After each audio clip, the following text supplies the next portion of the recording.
अस्सलाम वालेकुम क्लास। बच्चों आवाज आ रही है? वालेकुम अस्सलाम सर। जी सर, आ रही है आवाज।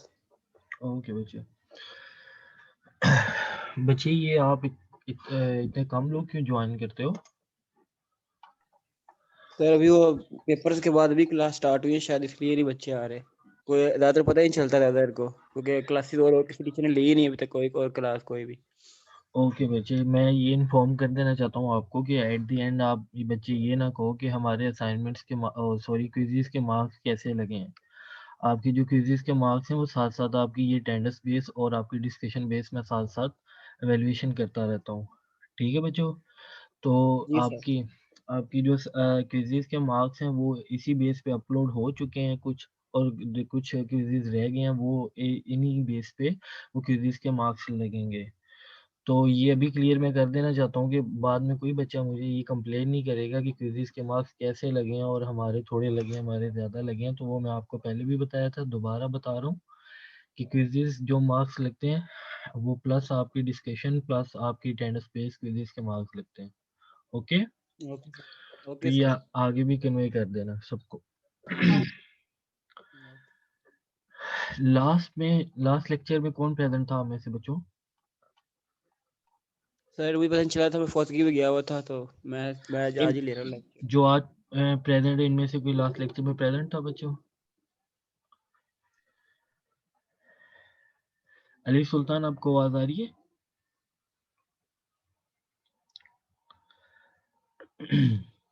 अली सुल्तान, आपको आवाज आ रही है बच्चे?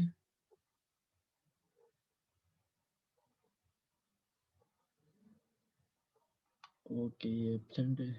फुरकान बच्चे, आपको आवाज आ रही है? जी सर, आ रही है बस। जी बच्चे, लास्ट लेक्चर में थे आप? नो सर, मैं नहीं था। ओके बच्चे। कायनात बच्चे, आप लास्ट लेक्चर में थी? नो सर, मैं नहीं थी। ओके। लास्ट लेक्चर में हमने टॉपिक स्टार्ट किया था। टॉपिक हमारा क्या था कि हम थोड़ा सा लास्ट लेक्चर जहाँ से हमने स्टार्ट किया था उसे सम अप करके अपने थोड़े से कंसेप्ट को साथ लेके चलते हैं कि लास्ट लेक्चर में हमने क्या किया था, कौन सा टॉपिक स्टार्ट किया था और उसमें क्या क्या चीज़ें डिस्कस की थी और फर्दर उनकी डिटेल आज हम पढ़ने जा रहे हैं। तो इसलिए हमें लास्ट लेक्चर का थोड़ा सा पता होना लाजमी है कि हमने क्या स्टार्ट किया था और क्या कंपोनेंट थे और उसकी क्या डिस्कशन हमने की थी। तो लास्ट लेक्चर में हमने स्टार्ट किया था रिक्वायरमेंट्स इंजीनियरिंग प्रोसेस के। रिक्वायरमेंट्स जब गैदर करते हैं तो उसका क्या प्रोसेस होता है, उसे इंजीनियरिंग करने का क्या प्रोसेस होता है। तो हमने देखा था कि रिक्वायरमेंट इंजीनियरिंग प्रोसेस में अगर कंप्लीट डायग्राम देखें तो हमने इस डायग्राम से एलेबोरेशन की थी कि जब हम रिक्वायरमेंट्स इंजीनियरिंग प्रोसेस परफॉर्म करते हैं तो ओवरऑल हम ये एक प्रोसेस परफॉर्म कर रहे होते हैं। इस प्रोसेस में क्या हो रहा था, हमने डिटेल डिस्कस किया था कि इसमें से कुछ इनपुट्स आ रही होती हैं, उस पर हम रिक्वायरमेंट्स इंजीनियरिंग प्रोसेस लगाते हैं और हमारे पास कुछ आउटपुट्स आती हैं। तो ये हमारे पास एक कंप्लीट क्या होता है, साइकिल होता है जिसमें हमारे पास कुछ इनपुट्स आ रही होती हैं, वो ट्रांसफॉर्म हो रही होती हैं आउटपुट्स में, और उसके ऊपर जो प्रोसेस अप्लाई कर रहे होते हैं वो रिक्वायरमेंट्स इंजीनियरिंग प्रोसेस होता है। मतलब हमने रिक्वायरमेंट्स गैदर करनी है, तो रिक्वायरमेंट्स गैदर करने के लिए हमें कुछ raw material as a input चाहिए, उस पर हम कुछ एनालिसिस करेंगे, कुछ वर्किंग करेंगे। अब वो आगे हमने फर्दर डिटेल उसकी पढ़ी थी कि रिक्वायरमेंट्स इंजीनियरिंग प्रोसेस होता क्या है, उसमें क्या क्या हम स्टेप्स परफॉर्म कराते हैं, वो देखा था हमने।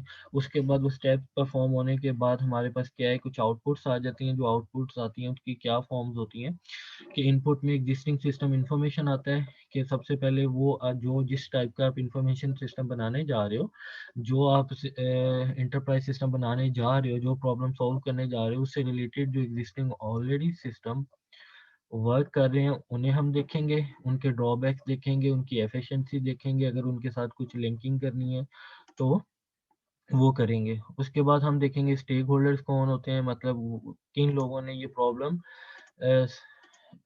किन लोगों को ये प्रॉब्लम फेस करना पड़ रहा है जिसकी वजह से वो सोल्यूशन फाइंड आउट कर रहे हैं, इंटरप्राइज सिस्टम बनाने जा रहे हैं। वो स्टेक होल्डर्स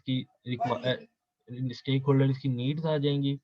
उसके बाद ऑर्गेनाइजेशनल स्टैंडर्ड्स आ जाएंगे कि उस ऑर्गेनाइजेशन के क्या स्टैंडर्ड्स हैं, वो किस वे में वर्क करता है, उस पे कुछ रूल एंड रेगुलेशन तो नहीं इम्प्लीमेंट होते, और डोमेन इंफॉर्मेशन आ जाती है कि जिस जिस डोमेन का आप ये प्रोजेक्ट बनाने जा रहे हो, एंटरप्राइज सिस्टम बनाने जा रहे हो, उसकी कुछ बेसिक्स आती हैं। तो ये हमने सबसे पहले कुछ रीड्स करनी होती हैं जो आप प्रॉब्लम सॉल्व करने जा रहे हो, जो एंटरप्राइज सिस्टम बनाने जा रहे हो, जिसकी आप रिक्वायरमेंट्स गैदर करने जा रहे हो। तो हमें स्टार्ट वेरी फर्स्ट पॉइंट पे ये कुछ इनपुट्स हमें डिस्कस करनी पड़ती हैं। उसके बाद हम हमारे पास जो है इनपुट इन्फॉर्मेशन आती है, उस पर क्या करते हैं, रिक्वायरमेंट्स इंजीनियरिंग प्रोसेस अप्लाई करते हैं और हमारे पास एक आउटपुट आ जाती है। आउटपुट किस फॉर्मेट्स में आती है कि एग्रीड रिक्वायरमेंट्स आ जाती हैं, कि वो रिक्वायरमेंट्स आ जाती हैं जिस पे वो यूज़र एग्री होता है कि यही मेरी रिक्वायरमेंट्स थी और यही सिस्टम हम बना रहे हैं। उसके बाद सिस्टम स्पेसिफिकेशन एज आउटपुट आ जाती हैं कि सिस्टम किस तरह का बनाना है, इसमें क्या क्या स्पेसिफिकेशंस होती हैं और सिस्टम मॉडल्स आ जाते हैं। ये हमारे एज आउटपुट आती हैं और ये एज इनपुट आती हैं। तो हमारा मेन कंसर्न किसके साथ है, रिक्वायरमेंट्स इंजीनियरिंग प्रोसेस के साथ, कि हमने रिक्वायरमेंट्स गैदर करनी है।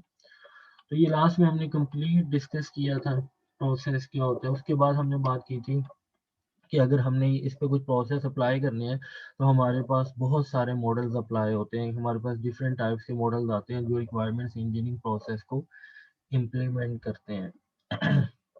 जिसमें हमने कहा था कि कुछ हमारे पास जो प्रोसेस मॉडल्स होते हैं वो ये होते हैं, कोर्स ग्रेन एक्टिविटी मॉडल्स होता है, फाइन ग्रेन एक्टिविटी मॉडल्स होते हैं, उसके बाद रोल एक्शन मॉडल्स होते हैं, एंटिटी रिलेशन मॉडल्स होते हैं। ये क्या है, ये वो मॉडल्स हैं जो हम इम्प्लीमेंट करेंगे as a requirements engineering process पे। तो इस पे डिफरेंट टाइप के मॉडल्स अप्लाई कर सकते हैं।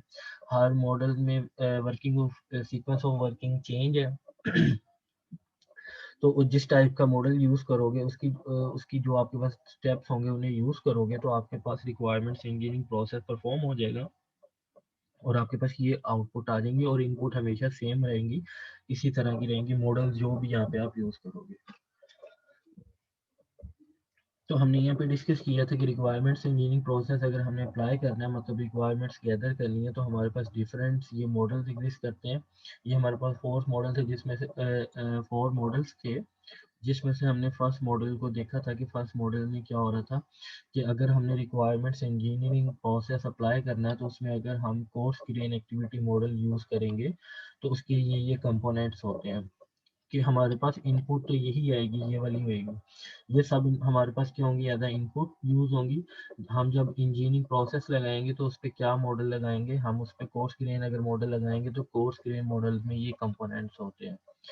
ये कंपोनेंट्स में क्या होता है, सबसे पहले रिक्वायरमेंट्स एलिसिटेशन होती है, उसके बाद एलिसिटेशन के बाद रिक्वायरमेंट्स एनालिसिस एंड नेगोशिएशन होती है, उसके बाद रिक्वायरमेंट्स डॉक्यूमेंटेशन होती है और फिर रिक्वायरमेंट्स वैलिडेट होती है। तो ये आपके पास 4 स्टेप्स होते हैं कोर्स ग्रेन मॉडल में। और ये मॉडल किसका है, जब हमने रिक्वायरमेंट्स गैदर करनी है तो रिक्वायरमेंट्स गैदर करने के लिए हम जो मॉडल यूज़ कर रहे हैं वो कोर्स ग्रेन एक्टिविटी मॉडल है। तो उसमें अगर हमने अगर रिक्वायरमेंट्स गैदर करनी है तो ये हमें स्टेप परफॉर्म करने पड़ेंगे कि सबसे पहले आपको रिक्वायरमेंट्स एलिसिटेशन करनी पड़ेगी। मतलब रिक्वायरमेंट्स एलिसिटेशन का मतलब ये है कि एलिसिटेशन का मतलब हमने डिस्कस किया था, गैदर करना, एक्सप्लोर करना, एक्वायर करना, ये सारा कुछ किस में आ जाता है, एलिसिटेशन में आ जाता है। कि यूजर की क्या क्या रिक्वायरमेंट्स है, कि मतलब यूजर की नीड्स क्या है, डोमेन इंफॉर्मेशन, जिस डोमेन में हम काम करने जा रहे हैं उसकी इंफॉर्मेशन बेसिक्स चाहिए क्योंकि वो हमारे प्रोसेसेस में अप्लाई होंगी। एग्जिस्टिंग सिस्टम, उस तरह जो हम सिस्टम बनाने जा रहे हैं उससे रिलेटेड जो ऑलरेडी सिस्टम बने हुए हैं उनकी इंफॉर्मेशन को देखना है, उन पे कुछ रूल्स एंड रेगुलेशंस अगर इम्प्लीमेंट होते हैं उन्हें रीड आउट करना है और कुछ स्टैंडर्ड्स को देखना है। तो ये जो काम होते हैं ये सारे किसमें हम करते हैं, रिक्वायरमेंट सोलिसिटेशन में करते हैं। जब हम ये सारे काम कर लेते हैं तो हम मूव होते हैं रिक्वायरमेंट एनालिसिस एंड निगोशिएशन में। इसमें हम क्या करते हैं, रिक्वायरमेंट्स का एनालिसिस करते हैं कि यहाँ पे हमने रिक्वायरमेंट्स गैदर तो कर ली हैं, अब हमने इन पे एनालिसिस करना है कि कौन कौन सी रिक्वायरमेंट्स हमारे पास आई हैं जिसे हमने इम्प्लीमेंट करना है इंटरप्राइज सिस्टम के अंदर जो बनाने जा रहे हैं। तो एनालिसिस करेंगे, सेम टाइप की रिक्वायरमेंट्स एक ग्रुप बना लेंगे, सेकंड टाइप की जो आपके पास रिक्वायरमेंट्स होगी उसका सेकंड ग्रुप बना लोगे। इस तरह आप ग्रुपिंग कर लोगे, सिमिलर जो रिक्वायरमेंट्स होंगी उसे आप एक ग्रुप में, फिर सेकंड जो सिमिलर आपके पास रिक्वायरमेंट्स आएंगे उसका कोई सेकंड ग्रुप आ जाएगा। तो एनालिसिस में क्या करते हो, ग्रुपिंग करते हो।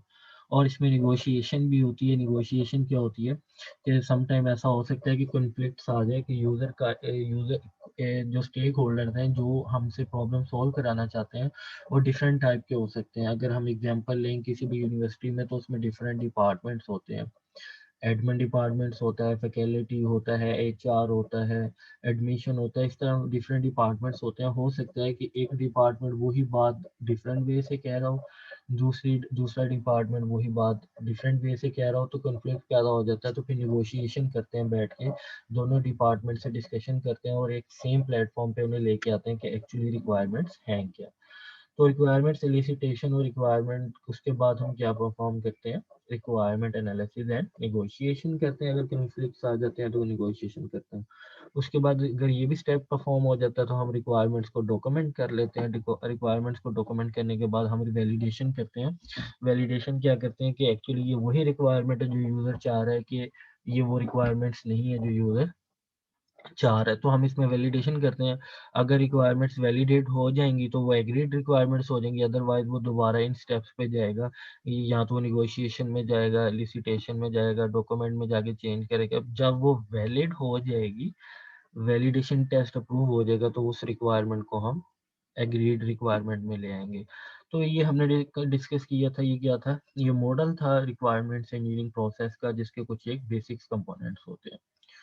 उसके बाद हमने इसके कुछ फैक्टर्स किए थे कि अगर हम मॉडल्स अप्लाई करते हैं तो उसमें एक्सटर्नल फैक्टर्स क्या हो सकते हैं, इंटरनल फैक्टर्स क्या होते हैं, ये हमने डिटेल में डिस्कस किया था।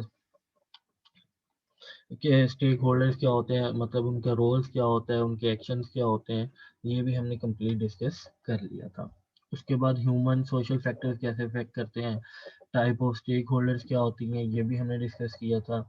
कि स्टेक होल्डर्स में कौन कौन से लोग आ जाते हैं। एक्चुअली तो हमने बात की थी स्टेक होल्डर्स वो हैं जो डायरेक्टली इनडायरेक्टली आपके प्रोजेक्ट के साथ लिंक है, वो स्टेक होल्डर्स हैं।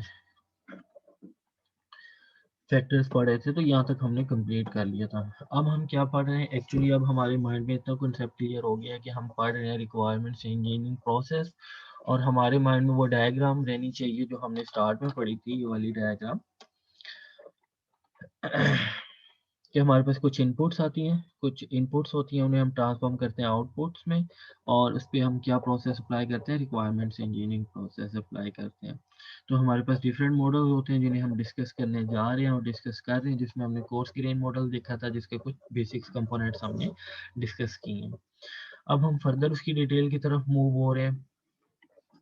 फर्दर डिटेल क्या है, प्रोसेस कोड, कि जो ये प्रोसेस मॉडल है ना, जिसे हम कह रहे हैं कि रिक्वायरमेंट्स इंजीनियरिंग के जो प्रोसेस हैं, डिफरेंट मॉडल एग्जिस्ट करते हैं, उनकी सपोर्ट में कुछ टूल्स ऑलरेडी एग्जिस्ट करते हैं जो कि ऑटोमेटिकली वर्क करते हैं, हमें मैन्युअली काम नहीं करना पड़ता।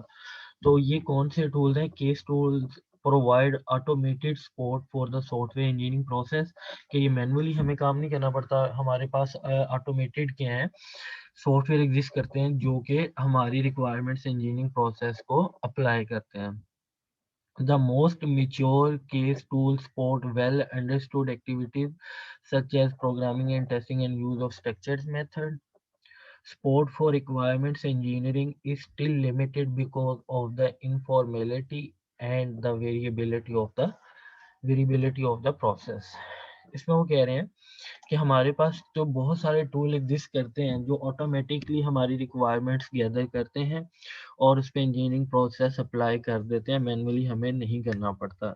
लेकिन फिर भी जितने भी टूल एग्जिस्ट करते हैं उसमें फिर भी लिमिटेशन ज़रूर है, उसमें कुछ ना कुछ ड्रॉबैक्स ज़रूर आ जाते हैं। वो लिमिटेशन क्यों आ जाते हैं, क्योंकि हर इंटरप्राइज सिस्टम, जो भी सिस्टम बनाने जाते हो, हर सिस्टम की रिक्वायरमेंट्स डिफरेंट होती हैं, उसमें इंफॉर्मेशन डिफरेंट होती है, उसमें प्रोसेस डिफरेंट अप्लाई होते हैं, डोमेन डिफरेंट होती है। तो फिर भी कहीं ना कहीं जाके कोई ना कोई हर सॉफ्टवेयर जो आपका रिक्वायरमेंट्स इंजीनियरिंग प्रोसेस को अप्लाई कर रहा है वो लिमिट हो जाता है, क्योंकि हर प्रोसेस की लिमिटेशन डिफरेंट होती हैं, उसमें डिफरेंट चीज़ें प्रोसेस अप्लाई हो रहे होते हैं, डिफरेंट टाइप की इंफॉर्मेशन आ रही होती है। तो ये प्रॉब्लम टू प्रॉब्लम चीज़ें वेरी करती हैं, तो इसलिए कहीं ना कहीं जाके ये ऑटोमेटेड जो टूल्स हैं ये भी लिमिटेड हो जाते हैं। तो इसमें हमारे पास कहने का मतलब ये था कि हमारे पास ऑटोमेटेड, किसी हद तक जो ऑटोमेटेड हमारे टूल्स हैं वो हमारी हेल्प कर रहे हैं रिक्वायरमेंट्स इंजीनियरिंग प्रोसेस में, लेकिन जहां हमारी हेल्प कर रहे हैं कहीं ना कहीं जाके वो लिमिटेड भी है। उसके बाद Modeling and validating tools for the development of the system model which can be used to specify the system and checking of these models of completeness and consistency कि ये जो tools हैं हमारे पास ये हमारी requirements को model करते हैं और validate करते हैं वैलिडेट के रिक्वायरमेंट्स को रिक्वायरमेंट्स की मॉडलिंग भी करते हैं रिक्वायरमेंट्स गैदर करने के बाद उसके बाद उसे वैलिडेट भी ऑटोमेटिकली करते हैं क्या ये वैलिड रिक्वायरमेंट्स गैदर हुई हैं या वैलिड रिक्वायरमेंट्स गैदर नहीं हुई तो उसमें वो कंप्लीटनेस और कंसिस्टेंसी भी चेक करते हैं वो ऑटोमेटिकली जो टूल्स आते हैं उसके अलावा हमारे पास क्या है management tools help manage a database of requirements and support the management of changes to these requirements हमारे पास जहाँ हमारे पास रिक्वायरमेंट्स इंजीनियरिंग प्रोसेस के टूल्स एग्जिस्ट करते हैं वहाँ पे हमारे पास कुछ ऐसे टूल भी एग्जिस्ट करते हैं जो कि क्या करते हैं ओवरऑल क्या करते हैं मैनेज करते हैं मैनेज कैसे करते हैं कि कैसे रिक्वायरमेंट्स आ रही हैं उन पे कैसे प्रोसेस अप्लाई हो रहा है वो कहाँ पे जाके सेव हो रही हैं उस पे क्या आउटपुट आ रही है तो वो सारा कंप्लीट एक एज अ मैनेजमेंट टूल्स भी एग्जिस्ट करते हैं रिक्वायरमेंट्स इंजीनियरिंग में तो जहाँ हमारे पास मॉडलिंग और वैलिडेशन हो रही है वहाँ पे हमारे पास मैनेजमेंट टूल्स भी एग्जिस्ट करते हैं तो हमारे पास बहुत सारे वैसे मैनेजमेंट टूल एग्जिस्ट करते हैं जिसमें हमने जब रब पढ़ा था तो उसमें भी कहा था कि रब में भी हमारे पास कुछ टेम्पलेट्स हैं जो मैनेजमेंट करके देते हैं तो ये हमारे पास कुछ सामने शो हो रहे हैं ये कुछ टूल्स हैं जो कि यूज हो रहे हैं for the management of the requirements engineering process जिसमें टेली लॉजिक डोर है रैशनल सूट एनालिस्ट स्टूडियो है RTD 3.0 है स्टार बेस कैलिबर है omni Vista on your mark pro है तो ये डिफरेंट टाइप के हमारे पास टूल्स एग्जिस्ट करते हैं जो कि हम क्या करते हैं ये manage as a management tool use होते हैं इन द रिक्वायरमेंट्स इंजीनियरिंग में तो हमारे पास एक्चुअली क्या होता है कि हमारे पास यहाँ पे एक एग्जांपल आ रही है मतलब ये एक डायग्राम आ रही है जिससे हम देख सकते हैं कि ये एक्चुअली मैनेजमेंट टूल्स करते क्या हैं इनके बेसिक वर्क क्या होता है इनका तो क्या होता है कि हम रिक्वायरमेंट्स गैदर कर रहे हैं और रिक्वायरमेंट्स जो गैदर कर रहे हैं वो with the help of tools कर रहे हैं वो जो मैनेजमेंट हो रही है वो विद द हेल्प ऑफ कोई सॉफ्टवेयर हो रही है कोई टूल्स हो रही है हम मैनुअल नहीं कर रहे तो उसमें जो हमारे पास जो भी जिस तरह का भी जो भी मैनेजमेंट टूल होगा उसमें बेसिक वर्किंग ऐसी ही होगी वो कैसे होगी कि हमारे पास स्टार्ट में कुछ रिक्वायरमेंट्स डॉक्यूमेंट आएंगे मतलब हमारे पास रिक्वायरमेंट्स आएंगी जो हमने गैदर की होंगी और वो हमने किस में लिखी होंगी वो नेचुरल लैंग्वेज में लिखी होंगी जितनी भी रिक्वायरमेंट्स होंगी उन्हें एक स्टैंडर्ड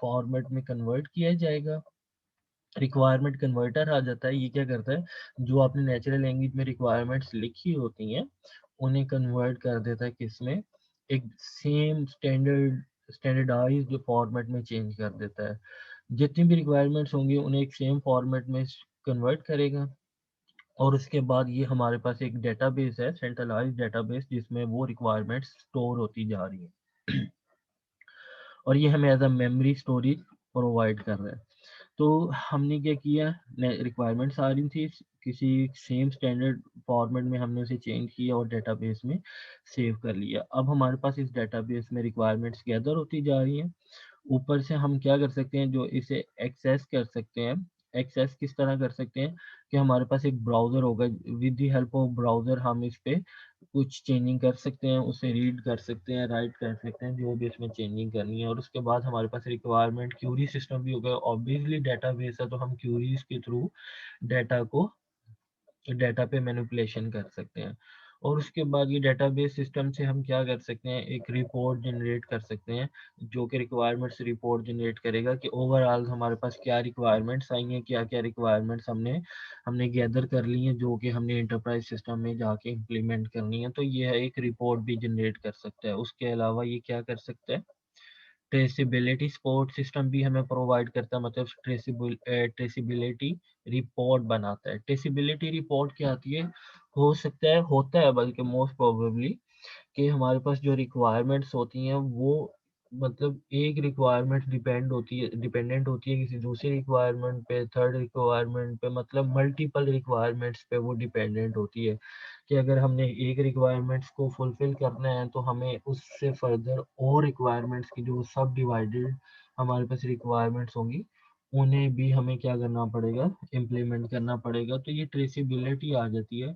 कि अगर एक रिक्वायरमेंट्स को आपने अगर इम्प्लीमेंट करना है तो वो कितनी और रिक्वायरमेंट्स को आप इम्प्लीमेंट करोगे तो वो एक रिक्वायरमेंट्स हमारे पास इम्प्लीमेंट होगी, और ये फर्दर काम में cross as of cross functional कहाँ पे यूज हो रही है, तो ये ट्रेसेबिलिटी आ जाती है।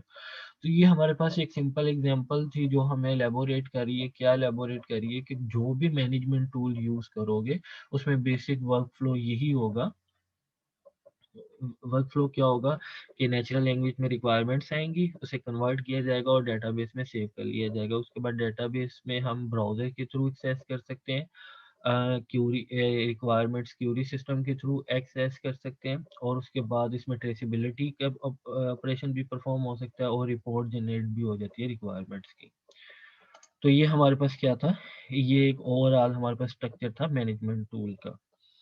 उसके बाद हमारे पास क्या आता है, वही आ गया कि कोई भी मैनेजमेंट टूल होगा तो उसमें बेसिक्स जो आपके पास वर्क फ्लो होगा, जो बेसिक कंपोनेंट्स होंगे वो ये होंगे जो आगे आ रहे हैं। रिक्वायरमेंट ब्राउजर होगा, उसमें रिक्वायरमेंट क्यूरी सिस्टम होगा, ट्रेसेबिलिटी रिपोर्ट सिस्टम होगा, रिपोर्ट जनरेटर होगा, requirements converter and word processor linker होगा, और चेंज कंट्रोल सिस्टम होगा। तो आप कहने का मतलब ये है कि जो भी मैनेजमेंट टूल यूज करोगे for the requirements engineering process, उसमें बेसिक कंपोनेंट्स ये उसमें लाजमी होंगे। उसके बाद हम क्या कहते हैं कि प्रोसेस को हम इम्प्रूव कैसे कर सकते हैं। एक्चुअली क्या है कि रिक्वायरमेंट्स इंजीनियरिंग प्रोसेस को हम डिस्कस कर रहे हैं जिसमें हमने कुछ मॉडल्स पढ़े हैं, कुछ टूल्स देखे हैं, लेकिन एक्चुअली ये क्या है, ये एक प्रोसेस है। क्या प्रोसेस है कि हम रिक्वायरमेंट्स को गैदर करते हैं, रिक्वायरमेंट्स को गैदर करने के बाद हम उस पर क्या करते हैं, डिफरेंट मॉडल्स अप्लाई करते हैं और एग्रीड रिक्वायरमेंट में कन्वर्ट करते हैं। तो हमारे पास एट द एंड आउटपुट में क्या आ जाता है, एग्रीड रिक्वायरमेंट्स आ जाती हैं जो हमने इम्प्लीमेंट करनी है अपने एंटरप्राइज सिस्टम में। तो ये फुल एक प्रोसेस है, रिक्वायरमेंट्स कहाँ से गैदर करते हैं, क्या मॉडल अप्लाई होता है, कैसे वैलिडेट होता है, और उसके बाद कैसे वो एग्रीड रिक्वायरमेंट्स में कन्वर्ट हो जाता है। तो हम कह रहे हैं कि कभी भी आप किसी भी एंटरप्राइज सिस्टम का जब रिक्वायरमेंट्स प्रोसेस को अप्लाई करते हो तो वो स्टार्ट में मेच्योर नहीं होता। कुछ आप गलतियां करते हो, फिर आप उन गलतियों को देखते हो, उन मिस्टेक से कुछ सीखते हो, मिस्टेक्स को सीखने के बाद आप क्या करते हो, उसमें चेंजिंग करते हो, उन मिस्टेक्स को ओवरकम करते हो, फिर दोबारा से प्रोसेस अप्लाई करते हो, फिर नेक्स्ट टाइम फिर जो मिस्टेक्स रह जाती हैं उन पे आप इम्प्रूवमेंट करते हो। फिर with the passage of time आप क्या करते हो, अपने प्रोसेस को जो आपके मिस्टेक्स आप करते हो उसे आप क्या करते रहते हो, ओवरकम करते रहते हो, रिमूव करने की ट्राई करते रहते हो, और आपका जो प्रोसेस होता है वो मेच्योर होता जाता है, मतलब इम्प्रूव होता रहता है। तो आप क्या कर सकते हो कि अपने प्रोसेस को with the passage of time आपको इम्प्रूव करना चाहिए। तो यहाँ पे हमारे पास वही बात आ रही है प्रोसेस इम्प्रूवमेंट की, कि process improvement is concern with modifying process in order to meet some improvement objective. कि आप अपनी विद के जिस जिस तरह प्रोसेस अप्लाई करते जा रहे हो उसे थोड़ा सा मेच्योर करते जाओ, उसमें अगर कुछ मिस्टेक्स हैं तो वो साथ साथ रिमूव करते जाओ। तो ये सारे प्रोसेस इंप्रूवमेंट होता है। तो अगर प्रोसेस इंप्रूवमेंट करनी है तो इन थ्री बेसिक्स आपको जो बेसिक्स हैं इन पे आपको वर्किंग करनी पड़ेगी, कि क्वालिटी को इम्प्रूव करना पड़ेगा, शेड्यूल रिडक्शन करनी पड़ेगी और रिसोर्स रिडक्शन करनी पड़ेगी। इन्हें जितना इम्प्रूव करते जाओगे आपका प्रोसेस उतना ही इम्प्रूव होता जाएगा। तो अब अगर आपने प्रोसेस को इम्प्रूव करना है तो उसके लिए प्लानिंग करनी पड़ेगी। प्लानिंग में क्या चीज़ें आपको देखनी पड़ेंगी कि what are the problem with the current processes, कि आपने जो करंट प्रोसेसेस अप्लाई किए कंप्लीट रिक्वायरमेंट्स गैदर करने के बाद, एनालिसिस करने के बाद, टेस्टिंग करने के बाद, वैलिडेशन करने के बाद, डॉक्यूमेंटेशन करने के बाद, आपको जो मिस्टेक्स आई हैं वो से आप क्या करोगे, आइडेंटिफाई करोगे। फिर क्या करोगे कि उन्हें इम्प्रूव कैसे करना है, उनमें क्या क्या इम्प्रूवमेंट लेके आनी है वो डिस्कस करोगे। फिर how can process improvement be introduce to achieve these goals, कि कैसे आप इनमें इम्प्रूवमेंट करके अपना जो ऑब्जेक्टिव जो आपका गोल है उसे अचीव कर सकोगे। How should process improvements be controlled and manage, कि प्रोसेसेस को आप किस वे में इम्प्रूव करते जाओगे, किस तरह से कंट्रोल करोगे, किस तरह मैनेज करोगे। तो ये सारी चीज़ें किस में आ जाती हैं कि जब आप प्रोसेस को इम्प्रूव करने के लिए प्लानिंग करते हो तो आपको ये चीज़ें प्लान करनी पड़ती हैं। तो हम तो अगर एक प्रोसेस है तो प्रोसेस को with the passage of time आपको इम्प्रूव करना चाहिए, उसमें जो मिस्टेक्स आ रही हैं उन्हें ओवरकम करना चाहिए। ओवरकम करने के लिए हमारे पास ये बेसिक्स हैं। उसके लिए आपको प्लानिंग करनी पड़ेगी। प्लानिंग में ये चीज़ें आती हैं हमने जो डिस्कस की हैं। प्लानिंग करने के बाद आप क्या करते हो, आरी प्रोसेसेस की प्रॉब्लम को डिस्कस करते हो कि एक्चुअली इसमें क्या प्रॉब्लम्स आ सकती हैं। पहले ये भी तो डिस्कस कर लेते हैं कि अगर हम एक रिक्वायरमेंट से इंजीनियरिंग प्रोसेस को अप्लाई कर रहे हैं तो उसमें क्या क्या प्रॉब्लम्स आती हैं जिसकी वजह से वो प्रोसेस जो हमारा है वो इम्प्रूव करना पड़ता है। तो उसमें क्या होता है कि lack of stakeholder involvement होती है कि मेजोरिटी ये हो सकता है कि एक्चुअली आप क्या बना रहे हो, इंटरप्राइज सिस्टम बना रहे हो, मतलब एक लार्ज सिस्टम बना रहे हो, स्मॉल सिस्टम नहीं बना रहे। तो हो सकता है कि आप जिस ऑर्गेनाइजेशन के लिए वो इंटरप्राइज सिस्टम बनाने जा रहे हो तो उसमें जो एम्प्लॉयज़ हैं, जो स्टेक होल्डर्स हैं, वो इंटरेस्टेड ही नहीं है, उनकी इतनी इन्वॉल्वमेंट ही नहीं है ये सिस्टम बनाने के लिए। तो जब उनकी इतनी इन्वॉल्वमेंट ही नहीं होगी तो वो आपको रिक्वायरमेंट्स कुछ अच्छे तरीके से नहीं बताएंगे। तो इसमें ये प्रॉब्लम भी आ सकता है कि जो स्टेक होल्डर्स हैं उनकी इन्वॉल्वमेंट ही बहुत कम है। फिर आपके पास क्या बात आ सकती है, बिजनेस नीड्स नॉट कंसीडर्ड, कि हर एम्प्लॉय को एम्प्लॉय है उसे अपना क्या है कि जो उसे टास्क दिया जाता है उसका कंसर्न उसी के साथ है, उसका कोई कंसर्न नहीं है कि बिजनेस में अगर हम ये प्रॉब्लम सॉल्व करने जा रहे हैं तो इसके लिए एक एंटरप्राइज सिस्टम आ जाएगा तो हमारा काम इजी हो जाएगा या हमारी बिजनेस में नीड्स हैं वो जो इम्प्रूव हो जाएंगी, तो उसे इन चीज़ों से कोई कंसर्न नहीं होता। तो इसलिए बिजनेस नीड को कंसीडर ही नहीं करते वो लोग। लैक ऑफ रिक्वायरमेंट्स मैनेजमेंट, ऐसा भी हो सकता है कि एज ए आईटी हम लोग जब रिक्वायरमेंट्स गैदर कर रहे हो तो हमें रिक्वायरमेंट्स गैदर करना ही नहीं आती होंगी, हमें पता ही नहीं है कि जो यूजर रिक्वायरमेंट्स दे रहा है उसे किस तरह राइट अप करना है, किस तरह मैनेज करना है, किस तरह राइट अप करना है, किस तरह उनसे कलेक्ट करना है। तो ये भी हो सकता है कि रिक्वायरमेंट्स मैनेजमेंट ही ना आती हो। लैक ऑफ डिफाइंड रिस्पॉन्सिबिलिटीज भी आ सकती हैं। ऐसा भी हो सकता है कि एडहॉक लेवल पे काम हो रहा हो कि जस्ट प्रॉब्लम आई उसे इम्प्लीमेंट करने चले गए, ना रिक्वायरमेंट्स कहते कि ना बताया कि कौन सा काम किसने करना है, वो कितनी आउटपुट लेके आएगा, कितना परसेंटेज उसके मतलब कितना परसेंट ओवरऑल प्रोजेक्ट का वो सोल्व करेगा। तो रिस्पॉन्सिबिलिटी डिफाइन ही नहीं होती जिसकी वजह से जो रिक्वायरमेंट्स इंजीनियरिंग प्रोसेस होता है वो प्रॉब्लम आ जाती है उसमें। उसके बाद हमारे पास होता है कि स्टेक होल्डर्स कम्युनिकेशन प्रॉब्लम्स भी हो सकती हैं।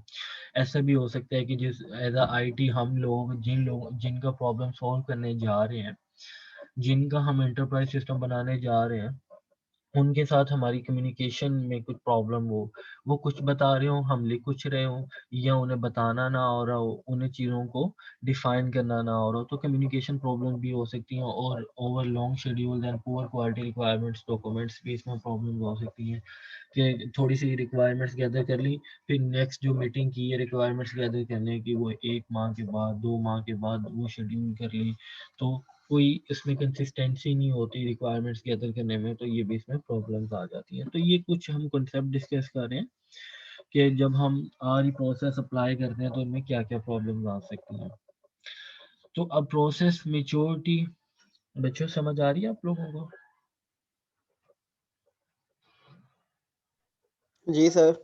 जी सर बिल्कुल। बिलाल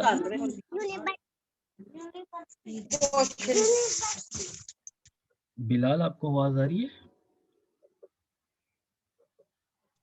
जी सर आ रही है आवाज। बच्चे समझ आ रही है? जी सर। ओके बच्चे, तो अब हम क्या करने जा रहे हैं, अब हम करने जा रहे हैं, हम पढ़ने जा रहे हैं कि हम अपनी एक प्रोसेस जो अप्लाई करते हैं उसे मेच्योर कैसे कर सकते हैं, उसे कैसे हम इम्प्रूवमेंट की तरफ लेके जा सकते हैं। तो प्रोसेस मेच्योरिटी क्या होती है कि जितना हमारा प्रोसेस अच्छा होगा उसके मेच्योरिटी लेवल उतना ही अच्छा होगा। तो हमारे पास डिफरेंट मेच्योरिटी लेवल्स होते हैं 1 to 5 तक के। अगर हमारा बिल्कुल फ्लॉप है प्रोसेस, उसमें बहुत सारी मिस्टेक्स हैं, तो वो कुछ और लेवल होगा। उसमें अगर हम कुछ इम्प्रूवमेंट कर लेंगे तो सेकंड लेवल पे चले जाएंगे, अगर उसमें और इम्प्रूवमेंट कर लेंगे तो थर्ड लेवल पे चले जाएंगे। इसी तरह हम मूव ऑन होते रहेंगे नेक्स्ट लेवल्स पे। तो एक्चुअली प्रोसेस मेच्योरिटी क्या होती है, जितना प्रोसेस अच्छा होगा वो उसका मेच्योरिटी लेवल उतना ही अच्छा होगा। तो process maturity can be thought of as the extent that an organization has defined its processes, activity control these processes and provide systematic human and computer based support to them। कि जितना process अच्छा होगा उसमें क्या क्या चीज़ें होती हैं कि एक्टिविटीज़ को जितना अच्छा कंट्रोल किया जाएगा सिस्टमेटिकली और ह्यूमनली जितने उसको सपोर्ट दी जाएगी वो प्रोसेस उतना ही मेच्योर होगा। मेच्योर का मतलब है कि वो उतना ही अच्छा होगा। तो अब हमारा प्रोसेस कितना मेच्योर है कितना अच्छा है तो उसके लिए हमारे पास डिफरेंट ऑर्गेनाइजेशन एग्जिस्ट करती हैं जो कि हमारे प्रोसेस को देख के बताती हैं कि हमारा प्रोसेस कितना मेच्योर है, हमारा प्रोसेस कितना अच्छा है। वो हमें क्या करते हैं, हमें लेवल असाइन करते हैं कि आपका जो प्रोसेस है वो इस लेवल का है, आपका प्रोसेस इतना इस लेवल का है। तो ये जो हमारे पास SCI है, इंस्टीट्यूट है, capability mature model is a framework for assessing software processes maturity in development organization. ये हमें बताते हैं कि ये हमें ऑर्गेनाइजेशन प्रोवाइड करता है कि आपका प्रोसेस कितना मैच्योर है। तो एक्चुअली हमें पता है कि हमारे अगर हम एज अ पाकिस्तान में बात करें तो हमारे पास डिफरेंट सॉफ्टवेयर हाउस वर्क कर रहे हैं इस टाइम।